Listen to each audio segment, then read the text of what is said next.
What is up, sir? We're live. How you doing? Awesome. I'm doing great. How about yourself? Not bad. I woke up a little too late today, but can't complain. I made it to my stream. Optional's in here giving out gifts. Thank you, man. Holy Optional, cow. Well, you got a lot of love, man. You've been doing this for a while.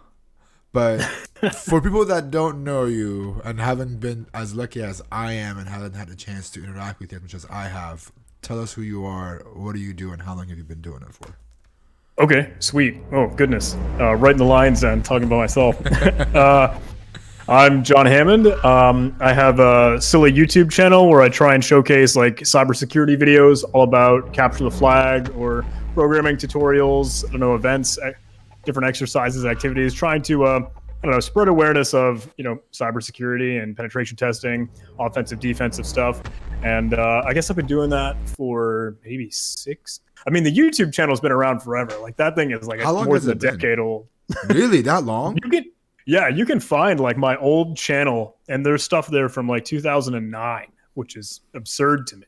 Dude, you've been doing this for a long time. I didn't know it was that long for you. I mean, I think it really picked up in 2018. 2018 is, I think, when it turned on, But I've been trying to do like capture the flag and security stuff for probably, I guess, 6 years now. So what made you get into the content creating stuff? Like what made you just push stuff to YouTube? So I found like programming tutorials when I was trying to get into the scene on YouTube. And I thought, you know what, if that's how I learned, then maybe that's how other people learn. So I thought like the best way for me to learn is to try and teach other people. So I thought like, you know what, I guess I'll give back. I'll share with the community.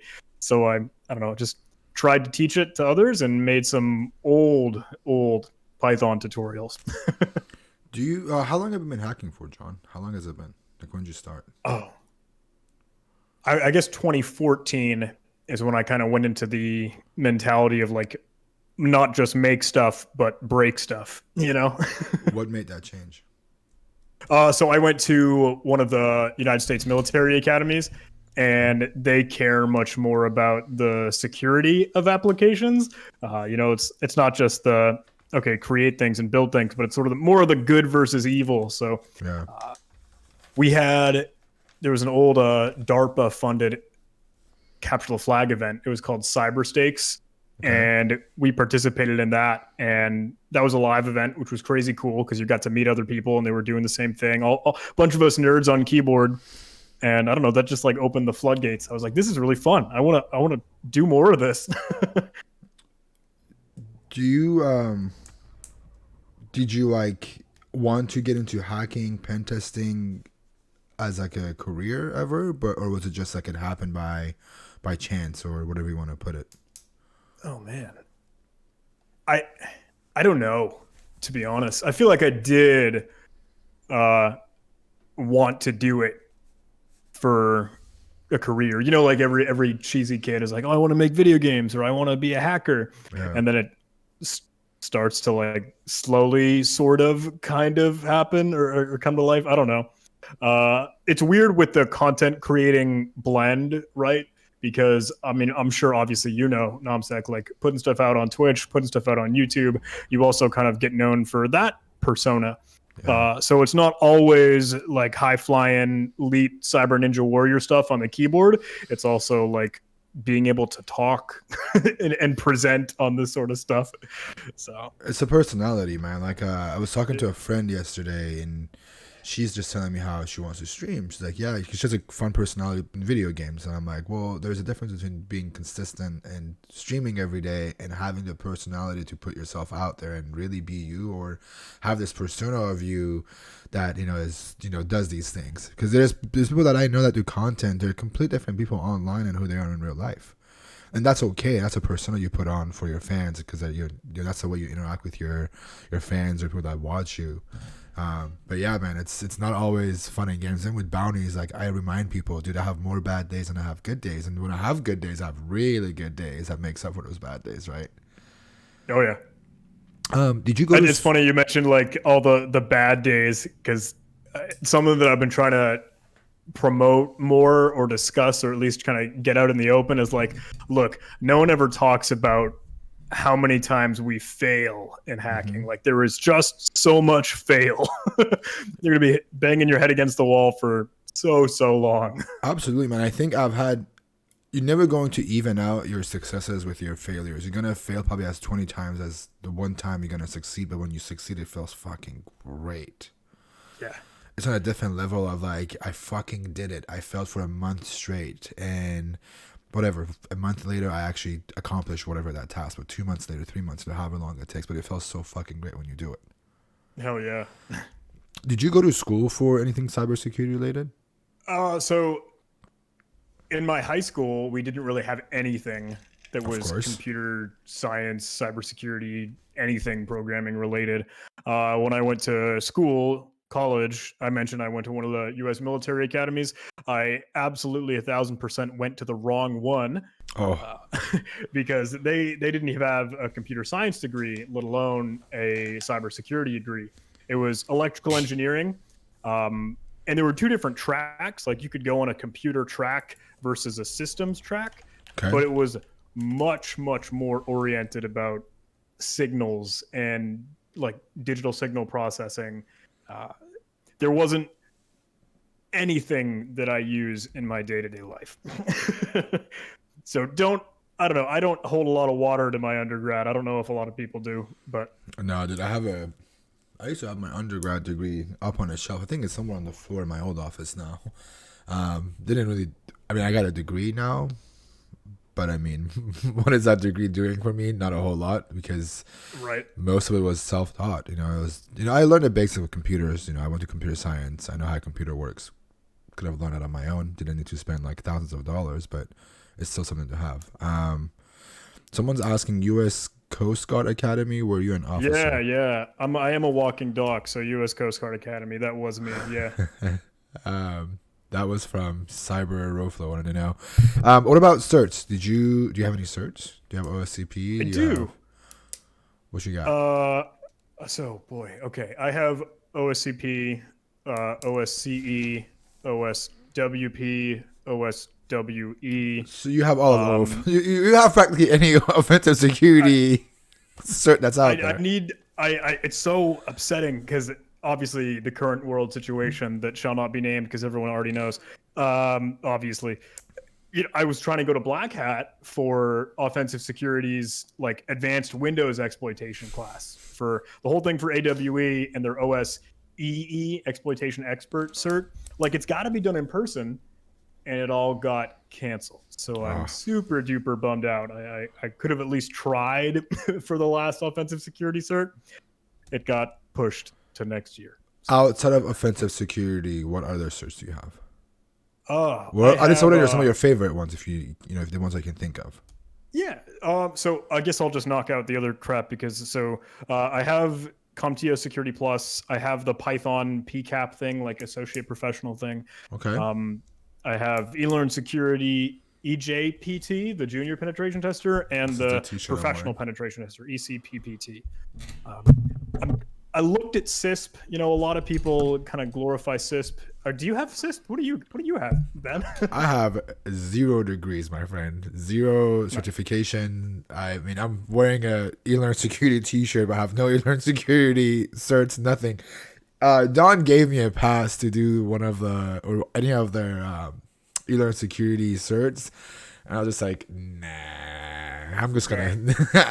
I can't do it, man. I don't like studying for stuff to get a certificate. I'd rather just study bits and pieces of the things that I want to learn. Yeah. I'm a broad knowledge guy versus like having the deep knowledge under one thing, and it's both in a fucking. It's a blessing and a fucking curse.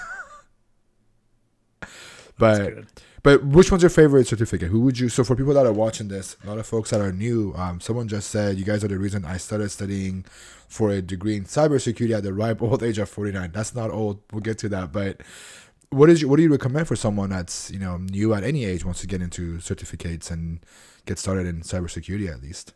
Yeah, I feel like it's a hard question. I always kind of struggle to answer it because it totally depends on the person. Like if you want more of a hands-on technical, like on the keyboard operational certification, I'll totally push people towards offensive security or eLearn security. Okay. If they much prefer to be kind of a high level management sort of thing, and there's nothing wrong with that. If some folks are more into that, maybe more CompTIA or maybe more of the ISC stuff to get, okay, CISP.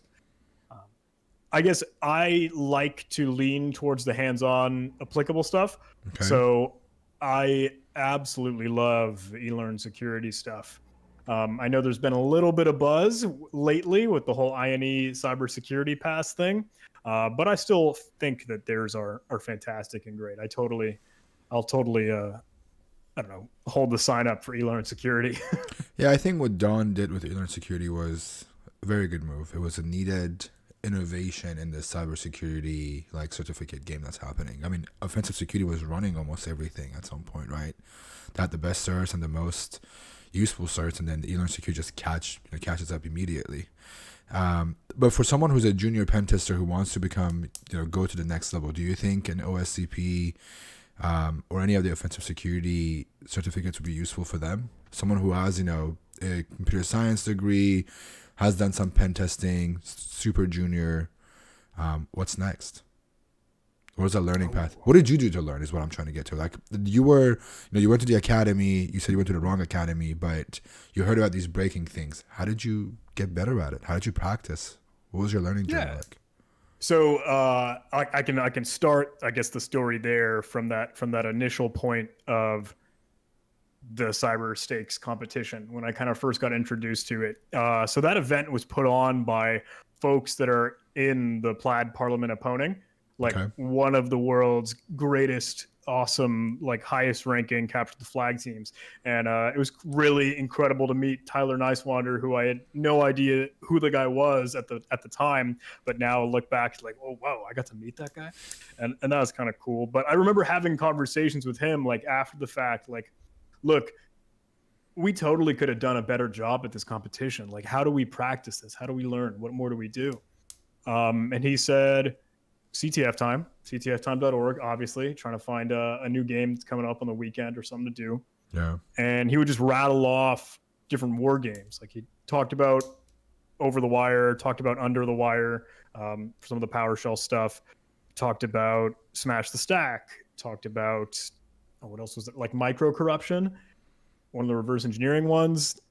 And there's so much. Like I try to create a list now of all the different potential war games that are out on the internet for free. Like you don't have to pay X $1,000. There's so much stuff out there, and I've tried to walk through some of those. I don't do as good of a job at it right now because life gets in the way. Sometimes I really, really miss the academia and the not as well-known days. Like when you're really obscure, you have a lot more time to develop yourself and grow. Mm-hmm. Absolutely, man. So you have a wide, like, variety of skills. You're not just a web person. You know how to hack. You can do web CTFs. You can do binary. You can do almost practically anything that's on a Jeopardy style CTF, or you know how to approach it, or have a team that does it, right? How did you start with one and then move on to the other, or were you just literally going to a CTF saying, I just want to participate in the CTF, going through all the challenges and then reading up the write-ups and learning from it? How did that look like? Yeah, the latter that you just kind of mentioned is really, I think, the right mentality. It was like, look, I just want to play. I just kind of want to be on the scoreboard. I want to be in it. And I want to get as much exposure to everything as I can. That was really what I was feeling.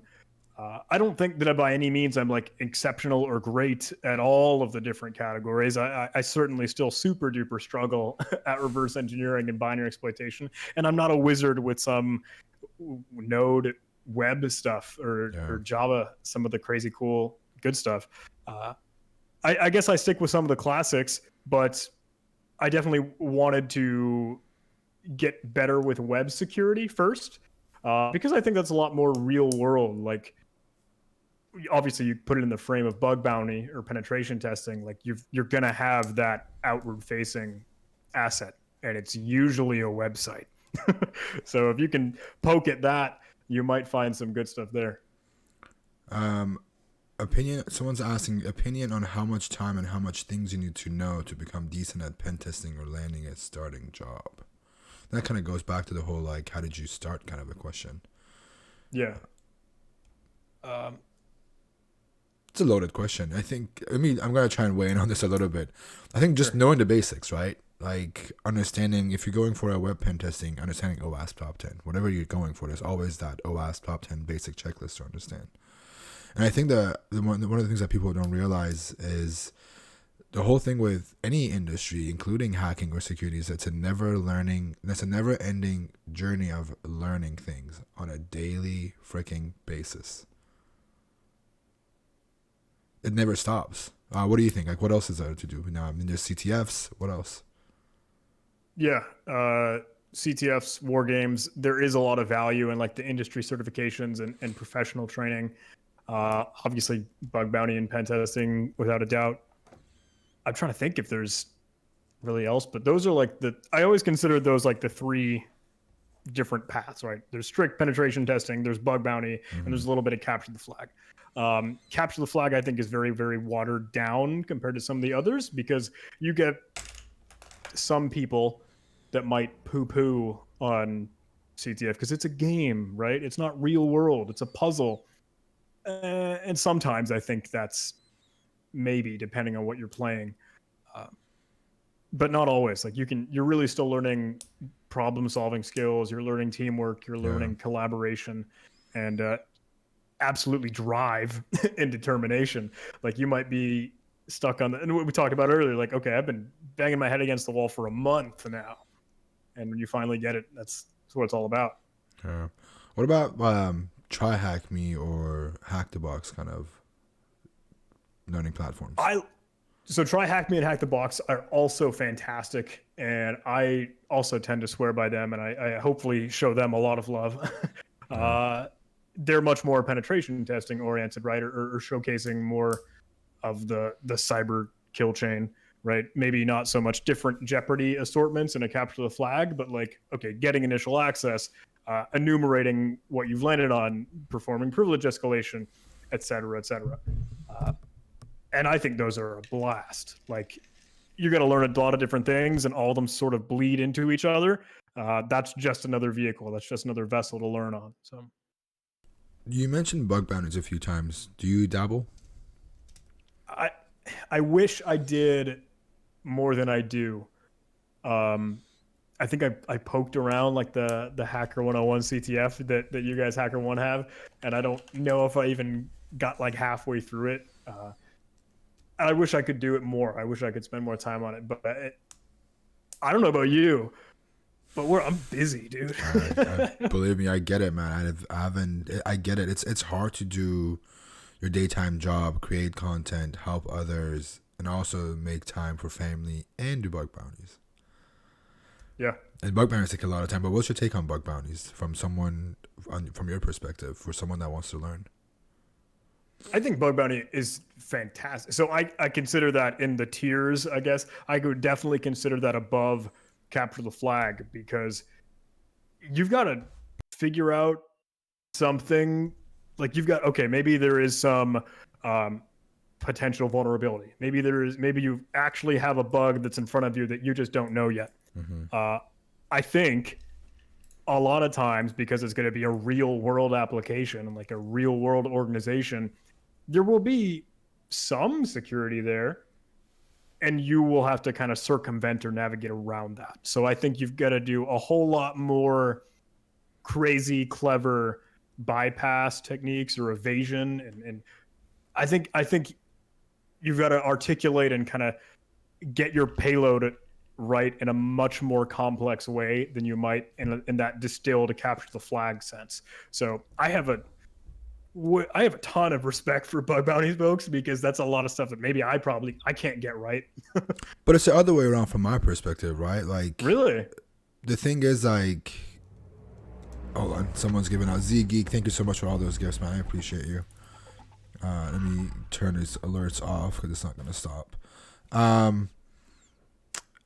So, like, yes, when you do bug bounties, you are finding a vulnerability in an actual application that is legitimate.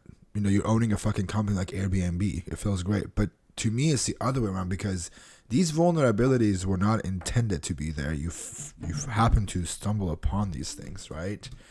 But with a CTF, the assholes that make these CTFs make them incredibly hard, and there's only one solution and one solution only, and you may be like a character off sometimes. You know the solution, but there's a for the bug bounty thing, the vuln's there. I can't exploit it. I'm gonna report it and have some proof of concept, right? With CTF, you know how many times I wanted to flip this fucking desk over because I'm doing a try hack with CTF and I can't figure out the last part? But it's the same thing, right? But the thing that I'm trying to get at is the skill set that you get from a CTF, you know, you bang your head against the wall because you can't find that last step of the flag because whatever the reasoning is, those skills still transfer to bug bounties. It may not be the same. It may not be easier. It might be easier. It might be harder. But the things that you learn in CTFs are still valuable for you to use them in a real world bug bounty scenario. Definitely. And I've seen I always say they bleed out into each other. Yeah, and I've seen a lot of CTFs now mimicking bugs from these published reports, dude. Like I was at the last conference I ever got to fucking go to. I'm really pissed at this COVID thing because I can't go to conferences anymore. But the last conference I went to was B-Side San Francisco. And I don't remember her name, but the lady who was behind the web challenges told me, you guys should be able to solve this one easy. It was one of your reports. It was it was a CSS injection that Donut and I did, and we pulled up all of our bug bounty reports and went through them and we figured it out. But it's transferable, awesome, man. Like it's that if people are watching this and you're doing CTS but you can't do bug bounties, it's not that you're not doing it right. You just haven't found that program yet. And the other way around for me, I'm new to the CTF scene, dude. I just started doing CTFs because of my stream. Nice. So it's when you say that, you know, like, oh, I respect the bug bounty hunters because they're finding bugs that are crazy. It's the same thing, dude. You're going against with bug bounty hunters. We don't know if there is a bug, so it doesn't bother us. We move on to the next thing. With CTFs, there is a fucking solution here. How do I get to it? Man, that's kind of cool. That's crazy. That's such a cool duality.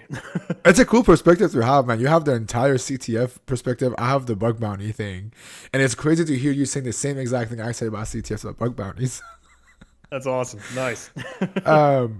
What got you into making CTFs? What was the push that made it like, okay, I've played enough CTFs. I'm done being on the playing side. I want to go make these things now.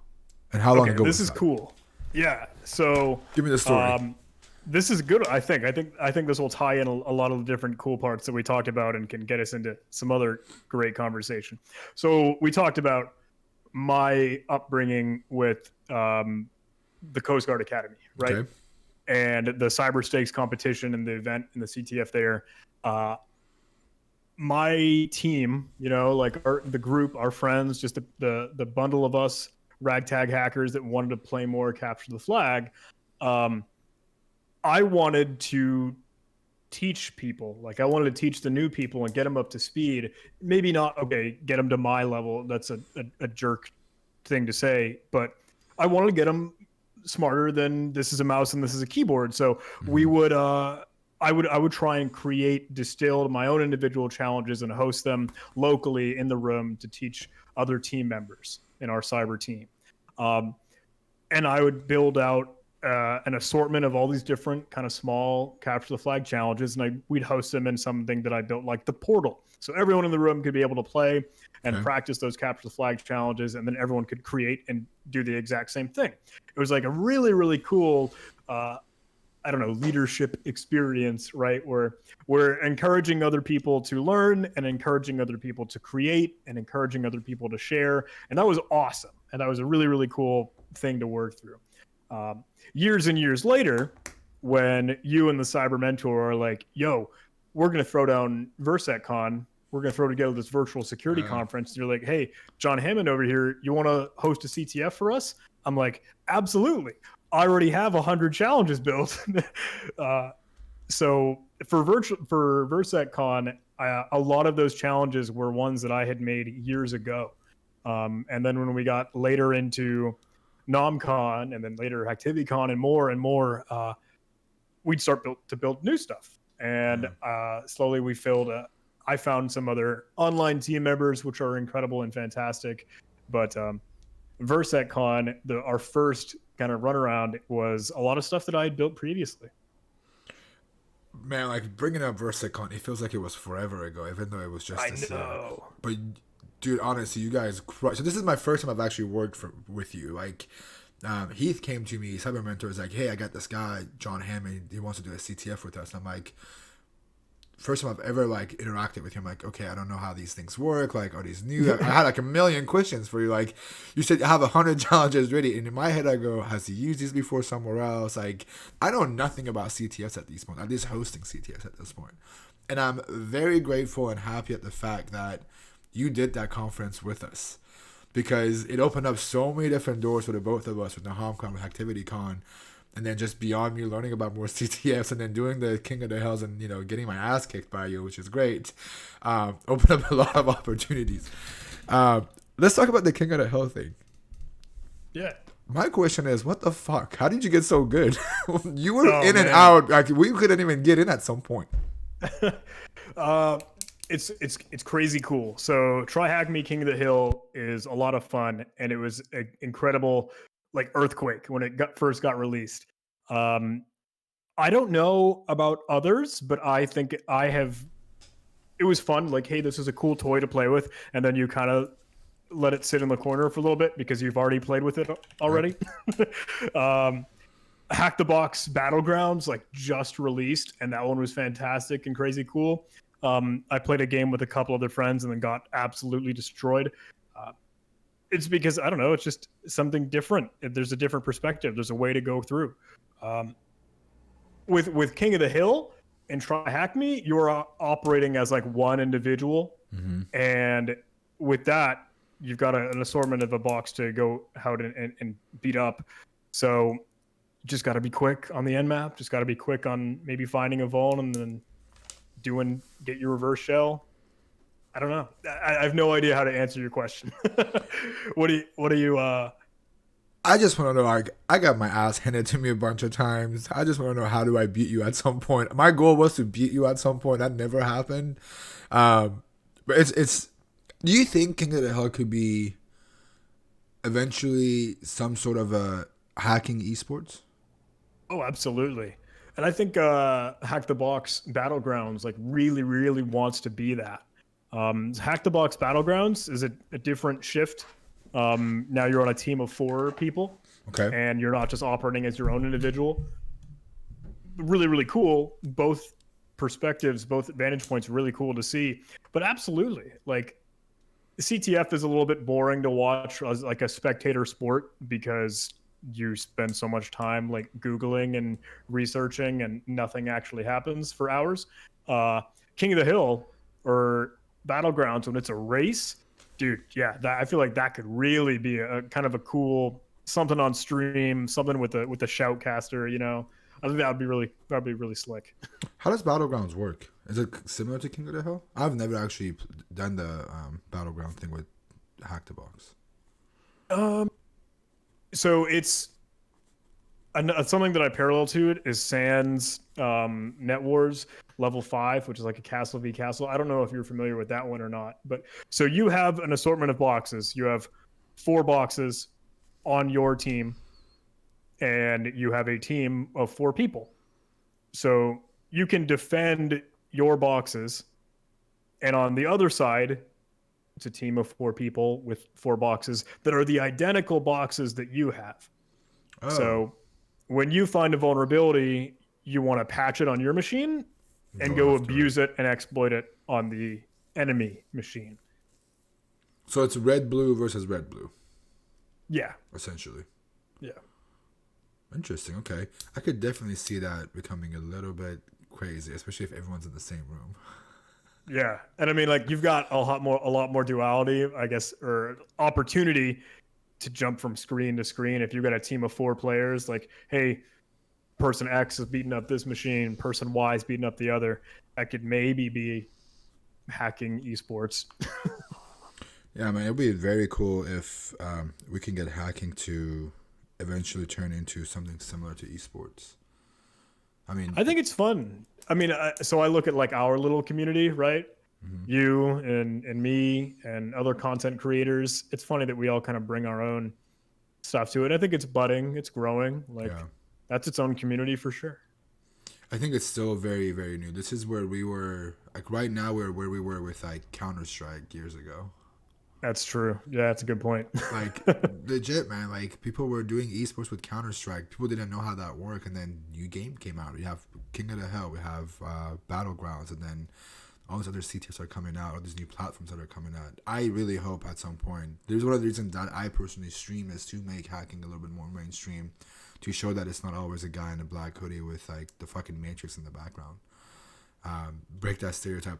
Funny thing is, eLearn Security is in the chat, and he just followed, and he said, he's saying some stuff in the chat. I want to point out this t-shirt, Don. If you were watching this one's for you. I knew you were going to come in, so I had to put this on for you. But I think Don's in here. I don't think you want to give commies the idea of learning hacking. He's in there. He's going, it's not going to work. All right, we have him in here. You missed it, Don. You missed the entire discussion around eLearn Security. You have to rewind it and watch it later. Let's talk about more about CTFs. What are some of your favorite tools? What are some of your top 5 tools in your tool belt that you have as a CTF player? If you had to use 5 tools for the rest, if you had, put it this way, I have a CTF. It's like you only get to bring 5 tools with you. What are you bringing? Oh, I'm bringing Python. I don't know. A lot of people probably expected that. I want my Python interpreter real bad. Okay. Oh. And 4 more, dude. Holy cow. Let's begin in categories. Let's begin in categories. What would you bring for a web challenge? Web category, 1 tool. Okay. Python, obviously, right? It's still beneficial. SQL Map would be great to have. Nikto would be great to have. GoBuster would be great to have. So would what is the name of that hash pad buster I'm thinking of? It's like a padding Oracle attack thing. I think that's beneficial to use. Okay. Pad buster might be the name of it. SQL Map, Python, Nikto, GoBuster, and something else, probably Pad buster. Okay. What about something for like reverse engineering? Reverse engineering, I want Ghidra or Binary Ninja or IDA. Would be great to have GDB. If it's a Linux box, would be great to have Immunity Debugger if it's a Windows or some other disassembler on Windows World. R2, I get a lot of stuff in the way. I see the chat going off. This is cool. Yeah, chat, tell us, what would you bring for reverse engineering? I want to know what else everyone would bring. Yeah. What about, so we did web, reverse. What about privilege escalation stuff? What would you bring? Oh, privilege escalation stuff. Okay. Would be incredible to have GTF opens or like even just that resource accessible and available. Absolutely. Maybe a couple search exploit. Search exploit would be great just to be able to look up, hey, is there anything in exploit DB? I don't know if you are intending to lead me down the pathway to talk about PwnCat or not. Oh, I'm waiting or Katana. Yeah. Give us a spiel, man. What is it? Oh, what is it? Sorry. Yes. Yeah. Like what rabbit hole we're trying to go down, and you asked me right now. You said, I don't know if you want me to go down this rabbit hole. What was it? Oh, one of the projects that my good friend Caleb Stewart has been working on is called PwnCat. Okay. And originally him and I had gotten started on it when we still lived together. But now the lease broke up and our little household of hackers had disbanded. Now I live with my girlfriend, which is fantastic and great, but it's not with my hacker buddies, you know? So what did PwnCat, how did that work? What was the original goal that you guys intended for it, and where did it end up going? So I, a long time ago, had made this talk that I had given a couple different B-Sides events, and it was called The Poor Man's Pen Test.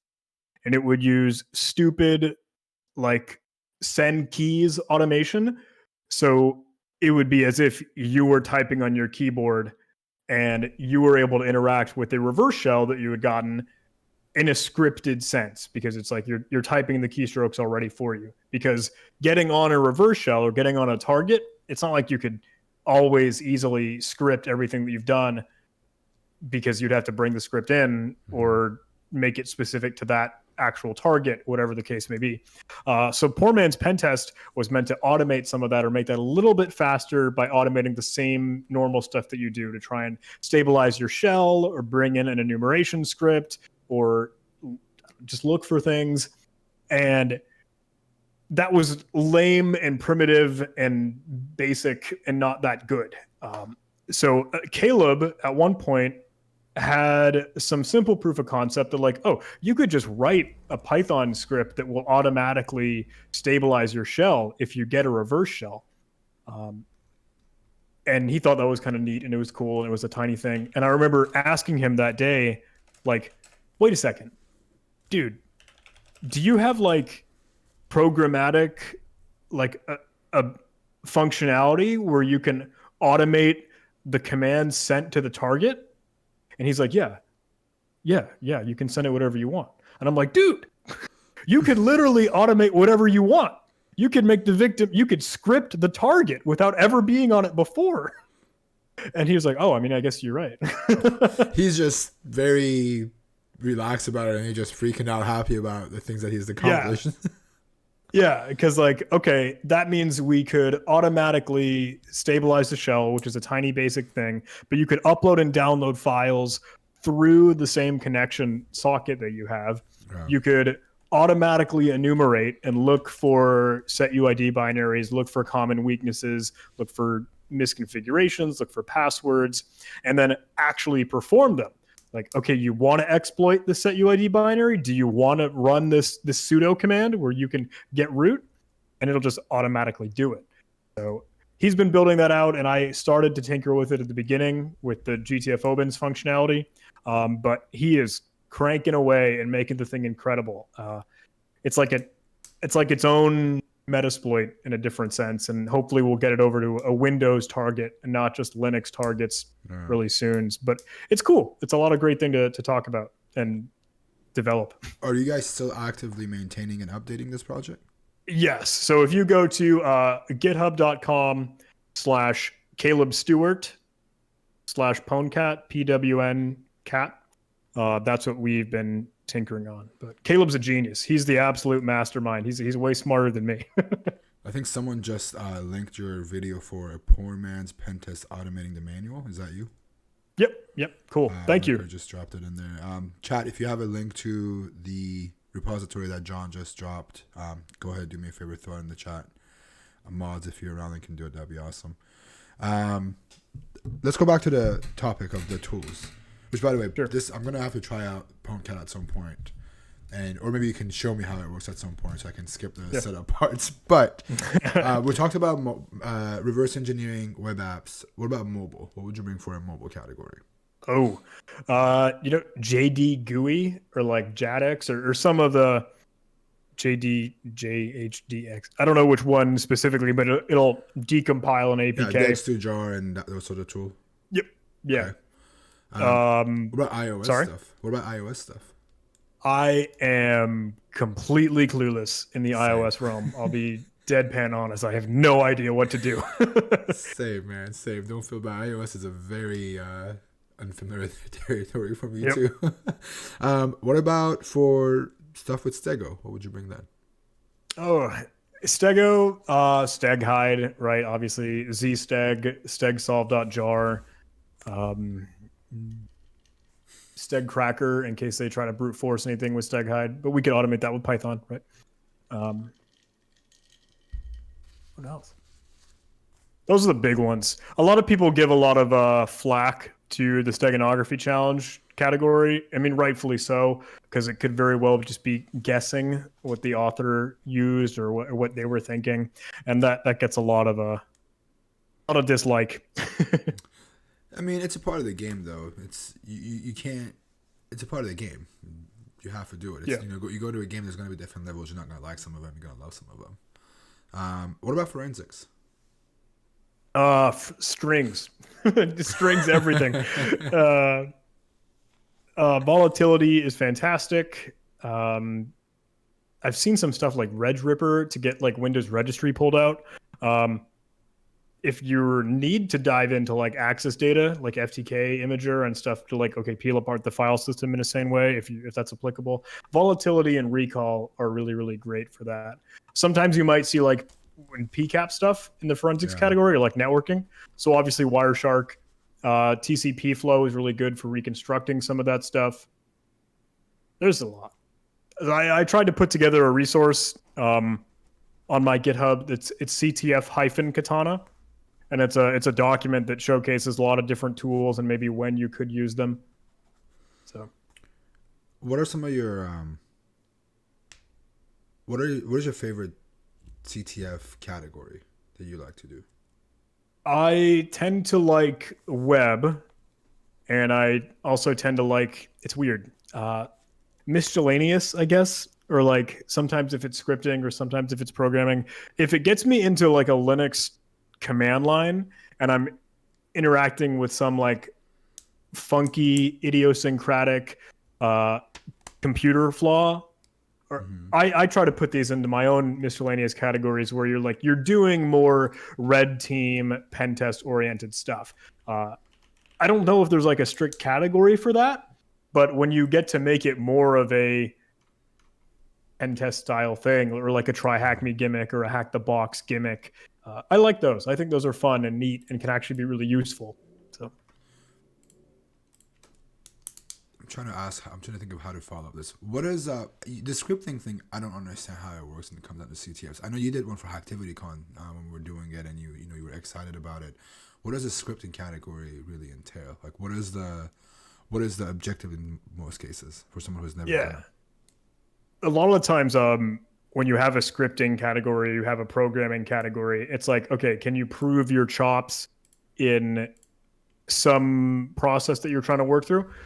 So let's say, the classic interview question of the FizzBuzz program, like for every number, you count to 1 or 100, and every multiple of 3, you say fizz, and every multiple of 5, you say buzz, or something like that. I don't have it memorized, but you would script that out and you would just demonstrate that you can do that. So for some scripting challenges, you will just get a basic proof of concept right, and then you'll enumerate it or loop it over and over again. Like, hey, can you solve a word search program? Cool, tiny, super easy. Can you solve 1,000 word search problems? And you'll script through that. Since you mentioned web being your favorite thing, and since the focus of the stream is a lot on bug bounties, and bug bounty is really, it's going beyond just web now, but let's be real, 90% is web hacking. How did you get good at web hacking? What were some of the resources, books, platforms? How did you get good at web? Over the Wire has one war game called Natus, which is really good. Okay. Obviously playing CTFs, capture the flag, different Pico CTF is great for beginners, and just kind of perusing through the write-ups categories, the write-ups on ctftime.org in the web categories, or looking at other bug bounty reports. And it's really, really cool to work with a team of some capture the flag developers. So I see Congonator hanging out with us, and shout out to you, my friend, but he puts out incredible capture the flag challenges in the web category. So it's really, really cool to learn from him and see others. And okay, what vulnerabilities are out there? What can you tinker with? What can you play with? You just mentioned Congonator being one of the best or more fun CTF challenges that you have seen. Who are some of our other favorite CTF players or CTF? Actually, let's start with CTF designers for now that you have enjoyed playing their CTFs. Oh, okay. Meta CTF actually just finished up, I think today even. Yeah, they were playing a game yesterday. They were hosting a game yesterday. I really, really love when Pico CTF does anything, because that's just a big name, right? Mm-hmm. And they put out great stuff. Sans Holiday Hack Challenge puts out incredible stuff. So they're the guys that do the Net Wars games and everything out of Sans. But their counter hack team will create a free event during the holidays, the Sans Holiday Hack Challenge. And that's Ed Scotus and his guys, and they do a fantastic job. I love playing that. All Army Cyber Stakes. I don't know. Some people might have seen some videos on my channel, but All Army Cyber Stakes is the continuation of that cyber stakes CTF that I mentioned at kind of my beginnings. So it's really, really cool to see them back in action and releasing everything now and again. What about some CTF players? Oh, and it's a hard one, but or CTF teams? Yeah, I mean it's so Jinvale. I don't know if you know Jinvale Coldwind. I do not. He's rolling in his Dragon Sector team, I think, right? When Live Overflow and myself were invited to the Google Finals over in London last year, that was such an incredible experience. And we got to meet Jinville, which is fantastic.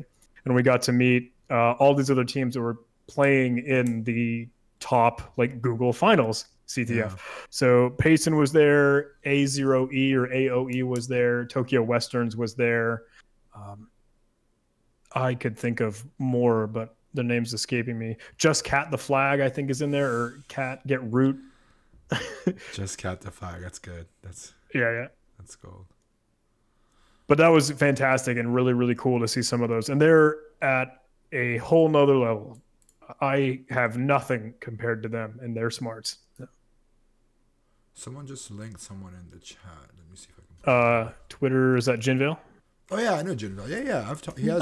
He has a content creators Discord that he moderates too. I think he also is a part of the Google team. Maybe I'm not sure, but he's been one of the streamers that I've reached out to once or twice. I gotta actually bring him on for.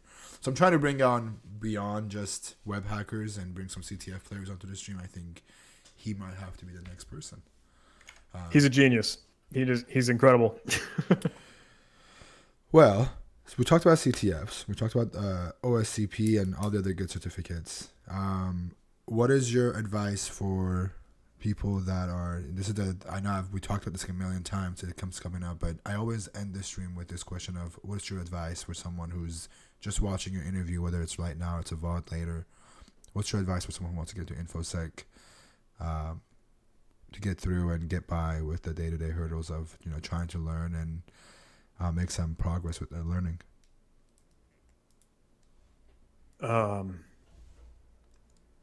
My advice is you hear a lot, and in some crevices and corners of the community, they'll kind of throw the book at you. They'll be like, hey, RTFM, like, dude, go Google it on your own. They'll be like, they'll kind of gatekeep, may or may not be the right word in some cases, but they just aren't that nice. And there's a certain mentality in that, right? Where it's like, hey, go pound sand, figure it out on your own.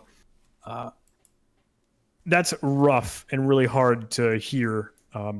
So whatever the people say, like, like try harder, I don't think that's the right mentality. I think it's I shift that to like, keep trying, keep researching, keep Googling, don't give up. And it's a stupid, cheesy thing to fall back on, but it's like, it is absolutely what it is. And that there is so much fail in hacking and the sort of thing that we do.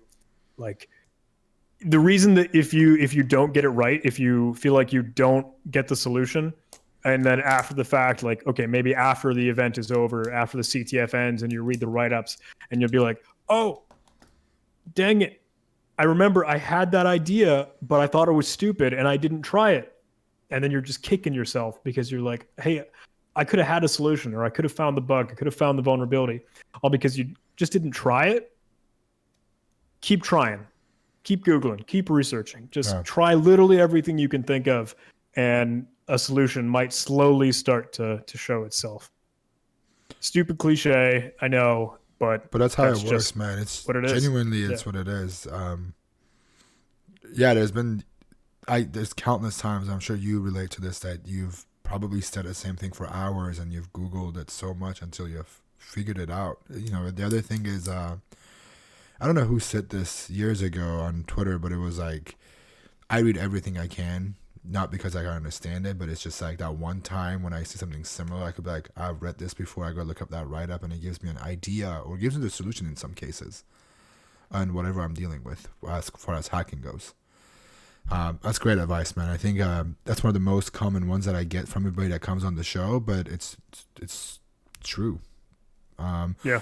I'm one of the folks, unfortunately, that says Google it, because I feel like 9 out of 10 times the basic questions are already answered. It's within the first like 3 search results.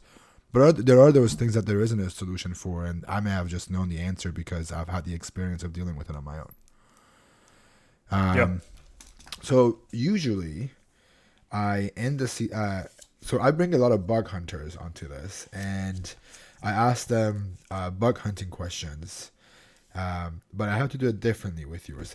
But before I do this, I absolutely fucked up and forgot an entire portion of the interview that's very important. I just was looking at my notes, and I got to go back to it. How do you deal with burnouts? Ooh. This is a golden part of the interview that I almost skipped entirely. How do you deal with burnouts, man?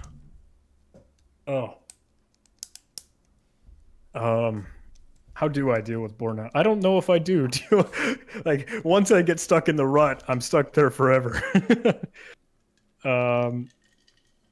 I realize and I know when burnout is kind of coming or it's already too late, when I just want to go play Smash Brothers all the time. Like, I just want to go play video games and I don't really want to do anything else. And that happens. I feel like that lately, right? That's been a thing lately. And how do I deal with that? Is that I will go goof off. I will go play video games. I will go play Super Smash Brothers for a little bit. Like, I'll be like, all right, cool. I'll give myself an hour. And then I know I need to go back to being productive. I need to go record a video. I need to go prepare a presentation. I need to go finish room X on Try Hack Me or box Y on Hack the Box or anything. And I will tell myself that being productive is literally just it's like solving a challenge. It's like recording myself doing something interesting. And maybe this is weird, but I've thought to like screen record whenever I'm doing something that could be remotely interesting to someone else on the internet, just so I have the footage. And maybe later I could go through and take a little screenshot of something that I was doing, and I'll just share it on Twitter or I'll share it on LinkedIn. And it'll be like itty bitty content, tiny, super small piece of activity. But just doing that is fantastic. Yeah. And helps spread the word and helps awareness and helps motivate me to do more of that. So that was a really weird and long answer. What do you think? No, I think that's great, man. The thing is, I ask this question at every single interview I do. And almost every single one of them is different. It's similar but different. Everyone says I do something different than what I'm doing that I'm getting burnt out on. But the thing that they do that's different, it's what makes it cool. It humanizes who you are and what you do to deal with the stuff. The thing is, like, I can't think of who this was again. When I was talking to someone and they were like, I'm not just this like, you just saying that I'm not a cyber ninja warrior kind of hacker and I have bad days, man. We just talked about this. It humanizes you that you have bad days. You deal with the same things. We're all human at the end of the day. We make the same mistakes. We make the same, we have the same issues. We have our own day-to-day lives that we deal with. But at the end of the day, we have all that one thing that's common. We all have InfoSec. One aspect of InfoSec we all like, but this is how we deal with it. The second one that I usually ask is the imposter syndrome. And I'm sure at your level, it's a little bit harder to deal with, if you deal with it at all. How do you deal with imposter syndrome? When you go to a CTF, for example, and you see all these great CTF players that are there, how do you deal with it?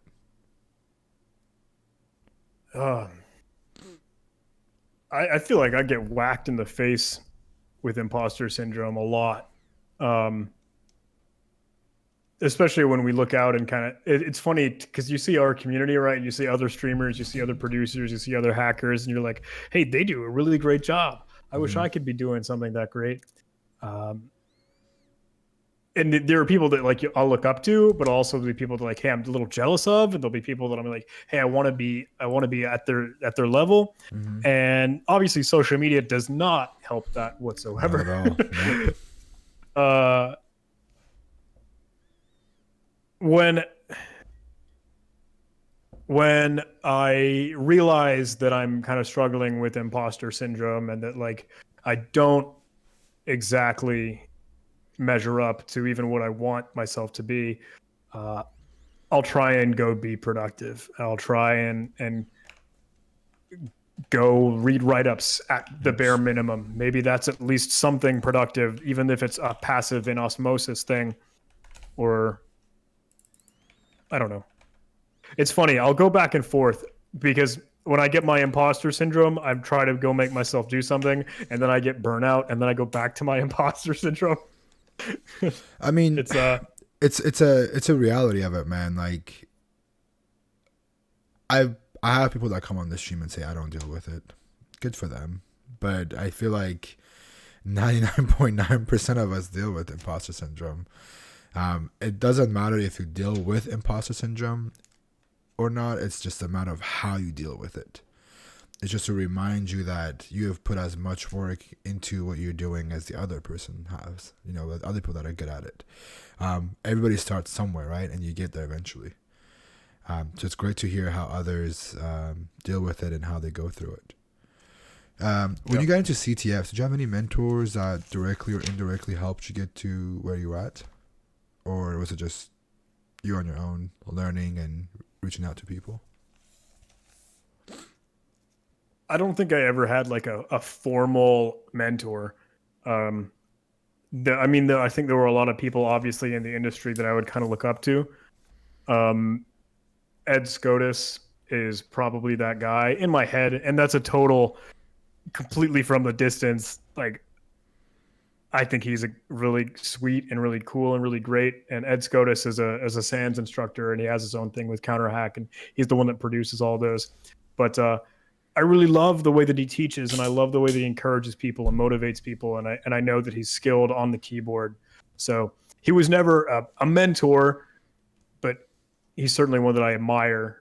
And I guess we all strive to be someone, right? We strive to be like someone. He's kind of that guy for me. Fair enough. That's good to hear, man. So usually, I don't know if you watch any of the interviews, but usually I ended on a good game and a good note. I asked you some easy questions. This is the first time I've ever done this because they're very custom for you. And the second part of it is I give you a word. You tell me the first thought or first word that pops into your mind. Okay.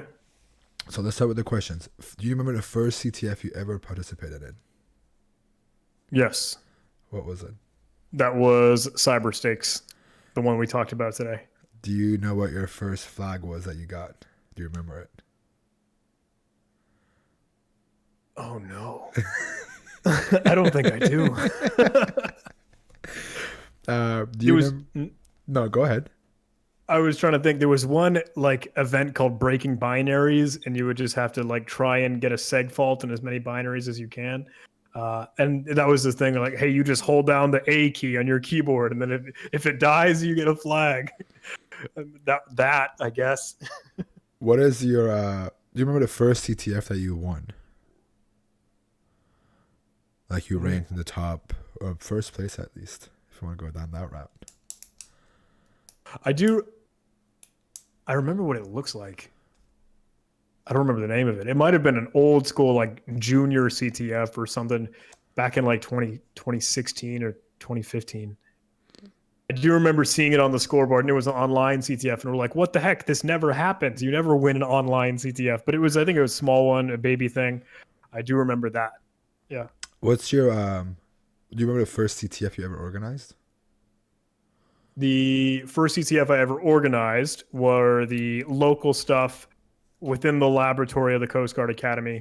It was we called it a home cooked CTF or a local CTF. What is your favorite CTF to participate in? Oh, totally the SANS Holiday Hack Challenge or Pico CTF or all Army Cyber Stakes. Those are my three, I guess. What is your favorite CTF that you've hosted? I think at least according to just about everyone that I talked to, out of the 4 that we've put on now, NomCon has been the absolute best. I hope I can get some rep in the chat for that. I don't know if anyone's played. The homies fucking show up. He's saying the HomCon was his favorite CTF that he's put together. That's between VersetCon, ActivityCon, and NomCon. It sounds like NomCon has been hands down like the best. Was that the biggest one we did? Yeah, that was like over 5,000. And yes, Han, I see you. Some jokes and gimmicks about the flag leak. Oh man, that was a stressful but very fun weekend, my friend. I appreciate the shit out of you for being a part of the HomCon. What is your favorite hobby outside of anything that's computer related? Ooh, my favorite hobby. That's really hard. You know, all of us are nerds and we just sit on our computers all day long.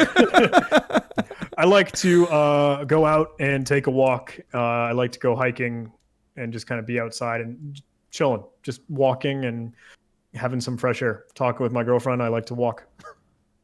All right, let's do the last part of it. So I give you a word, first thing that comes into your mind, just throw it out there. DARPA. Ooh, security research. eLearn security. Certifications. OSCP.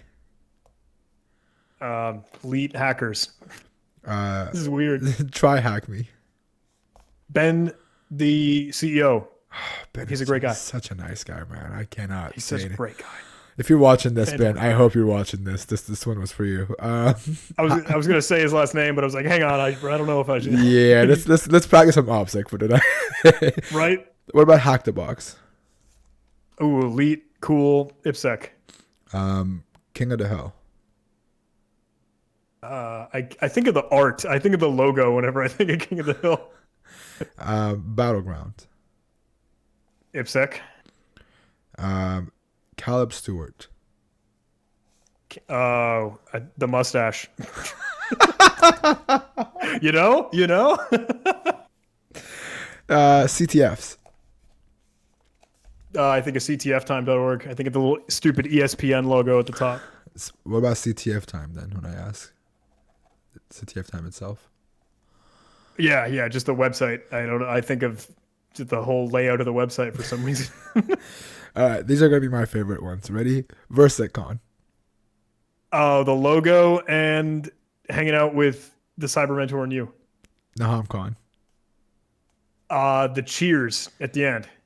Oh, that was so good. That was gold. I'm so glad we did this, man. ActivityCon.